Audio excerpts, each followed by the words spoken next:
Hello दोस्तों, कैसे हैं आप लोग। हम लोग देख रहे हैं भारतीय न्याय संहिता 2023 और हम लोग इसमें एक्सेप्शन देख रहे हैं। और एक्सेप्शन में आज हमारा टॉपिक है इंटॉक्सिकेशन।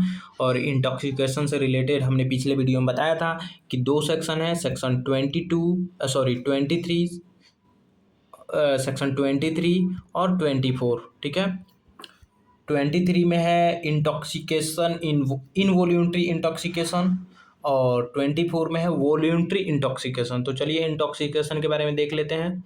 आप लोग सेक्शन 23 और 24 जरूर जाके पढ़िएगा एक बार, ठीक है, भारतीय न्याय संहिता 2023 का। चलिए, intoxication means a condition in which a persons mental और physical faculties are affected because of alcohol, drug or other intoxicating substances.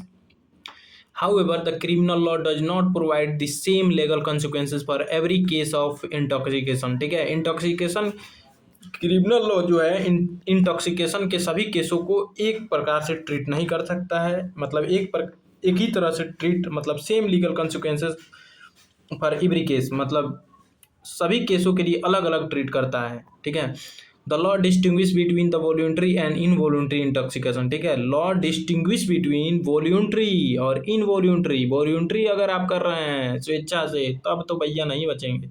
Involuntary है मतलब जानबूझकर नहीं हुआ तो आप बच जाएंगे। चलिए, इंटॉक्सिकेशन मतलब नशा वह अवस्था है जिसमें शराब, मादक पदार्थ या अन्य नशीले पदार्थों से प्रभाव से व्यक्ति की मानसिक या शारीरिक क्षमता प्रभावित हो जाती है। लेकिन आपराधिक कानून हर प्रकार के नशे को समान दृष्टि से नहीं देखता। कानून स्वैच्छिक और अनैच्छिक नशे में स्पष्ट अंतर करता है। ठीक है, meaning of intoxication. Intoxication is condition resulting from the consumption or administration of an intoxicating substance that affect a person's ability to think, understand or control action। ठीक है, समझे, इफेक्ट कर देता है आपके सोचने की क्षमता पे। इंटॉक्सिकेशन वह जिसमें किसी नशीले पदार्थ के सेवन या दिए जाने के कारण व्यक्ति की सोचने, समझने या अपने कार्यों को नियंत्रित करने की क्षमता प्रभावित हो जाती है। ठीक है, काइंड्स ऑफ इंटॉक्सिकेशन तो एक वॉल्यूंट्री है, एक इनवॉल्यूंट्री है। वॉल्यूंट्री में क्या है? Voluntary intoxication means that a person knowingly and willingly consumes an intoxicating substance. ठीक है, आप जानबूझकर कर रहे हैं। ठीक है, ये है 24 में, सेक्शन 24 में, नोट कर लीजिएगा। चलिए नोट हम भी करा देते हैं इसमें। वॉल्यूंटरी इंटॉक्सिकेशन 24, ठीक है, क्या सेक्शन 24, ठीक है। और involuntary involuntary voluntary voluntary involuntary ये किसमें है? सेक्शन 23, ये इनवॉल्यूंटरी है। ठीक है, चलिए आगे बढ़ते हैं। तो हम लोग वॉल्यूंटरी देख रहे थे। Voluntary intoxication means that a person knowingly and willingly consumes an intoxicating substance. मतलब नोइंगली और विलिंगली मतलब जानते हुए और इच्छा से, अपनी इच्छा से इंटॉक्सिकेटिंग सब्सटेंस को कंज्यूम करता है, मतलब लेता है। As a general rule voluntary intoxication does not automatically exercise criminal liability, does not automatically excuse criminal liability. मतलब क्रिमिनल लाइबिलिटी से बचाव आपको नहीं मिलेगा अगर आप वॉल्यूंटरी इंटॉक्सिकेटेड हैं, जानबूझकर पिए हुए हैं। The legal effect depends upon the applicable statutory provision and the effect of the case. Voluntary intoxication मतलब स्वैच्छिक नशा वह है जिसमें व्यक्ति अपनी इच्छा से नशीले पदार्थों का सेवन करता है। सामान्य नियम के अनुसार स्वेच्छा से किया गया नशा अपने आप आपराधिक दायित्व से मुक्ति नहीं देता। इसका प्रभाव लागू कानून और मामले के तथ्यों पर निर्भर करता है। ठीक है, इनवॉल्यूंटरी में आपको मिल जाएगा क्योंकि आप पीते नहीं हैं, किसी ने जानबूझकर पिला दिया, फिर आप क्राइम कमिट कर दिए तो वो अलग बात है। जैसे मान लीजिए कि कोई आपका दुश्मन है और जैसे कोई पट्टीदार है और पता है, नहीं ये एग्जाम्पल हम नहीं दे सकते हैं लेकिन वाहियात है। जैसे समझिए, मान लीजिए कि कोई व्यक्ति है जो पीता खाता नहीं है, उसके पटदार से आज झगड़ा हुआ है, वो दूसरे किसी को पता चला कि हाँ हुआ है, और वो व्यक्ति आपका दोस्त है, वो क्या किया, गया और खाने पीने में कुछ नशीला पदार्थ दे दिया, जिससे अब क्या हो गया, आपका माइंड असंतुलित हो गया। घर आप आए, आपने देखा कि अरे ये तो पटदार से झगड़ा चल रहा है, आपके घर में बंदूक तड़ाक से निकाले और उसको लय हेडशॉट कर दिया, ठीक। तो आप इसमें प्रोटेक्टेड हो जाएंगे, ठीक है, क्योंकि किसी ने जानबूझकर पिलाया था, क्योंकि आप पीते खाते नहीं हैं, ठीक है, आपका दिमाग उस समय संतुलित नहीं था। लेकिन यार ऐसा मत करना भाई, ठीक है, ऐसे ही बताएं। इनवॉल्यूंटरी में सुनो, involuntary intoxication occurs when a person becomes intoxicated without knowledge against his और हर विल फॉर, ठीक है ना। इनवॉल्यूंटरी इंटॉक्सिकेशन में क्या है कि जब मतलब पर्सन बिकम्स इंटॉक्सिकेटेड, पर्सन तब इंटॉक्सिकेटेड होता है जब उसकी जानकारी नहीं थी या उसके इच्छा के खिलाफ किसी ने कुछ खाने पीने वाले सामान में मिक्स करके दे दिया, ठीक है। Where an intoxicating substance is administered without the person awareness, where the legal requirements are fulfilled, ठीक है, जहाँ लीगल रिक्वायरमेंट्स फुलफिल हो गया, the law may recognize the defence in appropriate cases, तो इस स्थिति में आपको डिफेंस मिल जाएगा, ठीक है।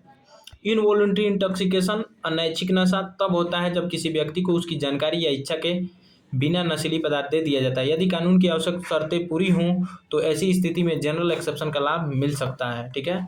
अब इसेंशियल प्रिंसिपल क्या है, the source of intoxication is important, मतलब सबसे जरूरी कि इसमें तभी आपको मिलेगा डिफेंस जब आप इंटॉक्सिकेटेड हो। Voluntary and involuntary intoxication are treated differently, दोनों को अलग अलग तरीके से ट्रीट किया जाएगा। The court examines the applicable legal provisions and evidence, ठीक है। Every case depends on its own fact, प्रत्येक हर एक केस अपने अपने फैक्ट पर निर्भर करेगा, ठीक है। अब यहाँ पे हिंदी आप लोग देख सकते हैं। Illustration, a person drink is secretly mixed with an intoxicating substance without their knowledge. While under its unexpected effect, the person act in a manner that later becomes the subject of criminal proceeding. The court will examine whether the legal condition for the defense are satisfied. तो वो बच जाएगा, ठीक है। किसी व्यक्ति के पेय में उसकी जानकारी के बिना नशीला पदार्थ मिला दिया जाता है, उसके अप्रत्याशित प्रभाव में वह ऐसा कार्य कर देता है जो बाद में आपराधिक मामले का विषय बनता है। न्यायालय यह जांच करेगा क्या जनरल एक्सेप्शन की कानूनी शर्तें पूरी होती हैं, यदि पूरी होती हैं तो वो बच जाएगा। कुछ एग्जाम्पल और देख लेते हैं। A knowingly consume a large quantity of alcohol at the party and later becomes involved in a fight, ठीक। तो क्या होगा, जानबूझकर ए ने जानबूझकर ज़्यादा मात्रा में अल्कोहल को कंज्यूम कर दिया, बाद में फाइट में एक मारपीट में इन्वॉल्व हो गया, तो वो बचेगा नहीं बचेगा, ठीक है। The court will decide the legal consequences according to the applicable law and the fact of the case. मेरे voluntary intoxication does not automatically provide a defence, ठीक है ना। वॉल्यूंट्री इंटॉक्सिकेशन आपने जानबूझकर किया है तो वो डिफेंस नहीं मिलेगा, ठीक है ना। ए अपनी इच्छा से पार्टी में अत्यधिक शराब पीता है और बाद में झगड़े में शामिल हो जाता है, ऐसी स्थिति में केवल यह कहना कि वह नशे में था अपने आप उसे दंड से नहीं बचाता। न्यायालय लागू कानून और तथ्यों के आधार पर निर्णय करेगा, ठीक है। बी इज अननोइंगली, मतलब बिना जानते हुए, serve a drink containing an intoxicating substance, B had no knowledge that the drink was intoxicated, ठीक है। The legal consequences will be depend on whether the statutory requirement of the defence are establish, ठीक है। तो देखा जाएगा कि सारी शर्तों को पूरा करता है कि नहीं, और उसको इसमें डिफेंस मिल जाएगा क्योंकि उसको पता ही नहीं था, ठीक।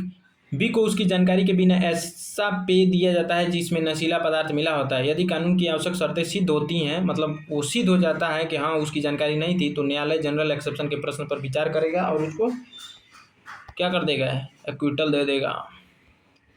Difference between voluntary and involuntary intoxication, तो वॉल्यूंट्री में person consumes the substance willingly, मतलब इसमें पर्सन जो है जानबूझकर उसका कंजम्पशन करता है। इनवॉल्यूंट्री इंटॉक्सिकेशन में substance is taken without knowledge और अगेंस्ट द पर्सनस विल, ठीक है ना, उसका जानकारी के बिना या उसके इच्छा के विरुद्ध दिया जाता है। वॉल्यूंट्री में जनरली नो ऑटोमेटिकली डिफेंस, इसमें वॉलंटरी में आपको ऑटोमेटिक डिफेंस नहीं मिलेगा, इनवॉलंटरी में आपको डिफेंस मिलेगा अगर कंडीशन फुलफिल होता है तो। इनवॉलंटरी में पर्सनल चॉइस इज इन्वॉल्व्ड, इसमें पर्सनल चॉइस इन्वॉल्व होता है, आपने खुद उसका सेवन किया हुआ है। इसमें personal choice, no voluntary choice, इसमें चॉइस नहीं होता है, आपको आपकी इच्छा के विरुद्ध दिया गया होता है। यहाँ पे हिंदी आप लोग देख सकते हैं। केस लॉ कुछ देख लेते हैं। Doctor of public prosecution versus beard 1920 का केस है। इसमें बोला गया था this leading English decision explain the effect of intoxication on criminal responsibility and is frequently discussed while the studying voluntary intoxication. यह प्रसिद्ध अंग्रेजी निर्णय स्वैच्छिक नशे के आपराधिक उत्तरदायित्व पर प्रभाव को समझाने के लिए पढ़ाया जाता है। Vasudev versus state of Pepsu काफ़ी इंपॉर्टेंट केस है, ठीक है, बहुत ही famous. Supreme court discuss the principle governing voluntary intoxication and emphasize that each case depends on the applicable law and the fact proved. उच्चतम न्यायालय ने इस निर्णय में स्वैच्छिक नशे से संबंधित सिद्धांतों की व्याख्या की तथा कहा कि प्रत्येक मामले का निर्णय लागू कानून और सिद्ध तथ्यों पर निर्भर करेगा। अब इसका इम्पोर्टेंस क्या है, तो balance justice and personal responsibility, prevent misuse of intoxication as an excuse, protect person who are involuntary intoxicated where the law permits, ensure fairness and criminal trials. Hindi आप लोग देख सकते हैं। यहाँ पे है कंक्लूजन भी देख लीजिए, यहाँ पे हिंदी में कंक्लूजन, ठीक। और एक क्वेश्चन भी है, यदि किसी व्यक्ति ने अपनी इच्छा से शराब पी और फिर अपराध कर दिया तो क्या केवल मैं नशे में था कह देने से वह बच जाएगा? कमेंट में ज़रूर बताइएगा। अगर आपको नोट्स अच्छा लगा, अगर ये नोट्स लेना चाहते हैं तो सिर्फ आपको मेरे नंबर पे 50 रुपीज़ पे करके स्क्रीनशॉट भेजना है और बोलना है कि भैया BNS का कंप्लीट नोट्स चाहिए, आपको सेंड कर दिया जाएगा। मोबाइल नंबर, व्हाट्सअप नंबर है 7369049615। इस पर 50 रुपीज़ पे करना है और बोलना है, और स्क्रीनशॉट भेजने के बाद बोलना है कंप्लीट BNS नोट्स। अगर एडमिनिस्ट्रेटिव लॉ का भी चाहिए या BNSS का भी कंप्लीट नोट्स चाहिए, आप लखनऊ यूनिवर्सिटी में पढ़ते हैं या इलाहाबाद यूनिवर्सिटी में या पटना यूनिवर्सिटी में, और आपको कंप्लीट नोट्स चाहिए तो आप कमेंट कर सकते हैं हमारे YouTube चैनल पे, या इस नंबर पे भी आप पे करके मांग सकते हैं 7369049615। सो थैंक्स फॉर वाचिंग, मिलते हैं नेक्स्ट वीडियो में। अगर आपने मेरा एडमिनिस्ट्रेटिव लॉ का प्लेलिस्ट नहीं देखा है तो जाकर ज़रूर चेकआउट कीजिए। Thank you.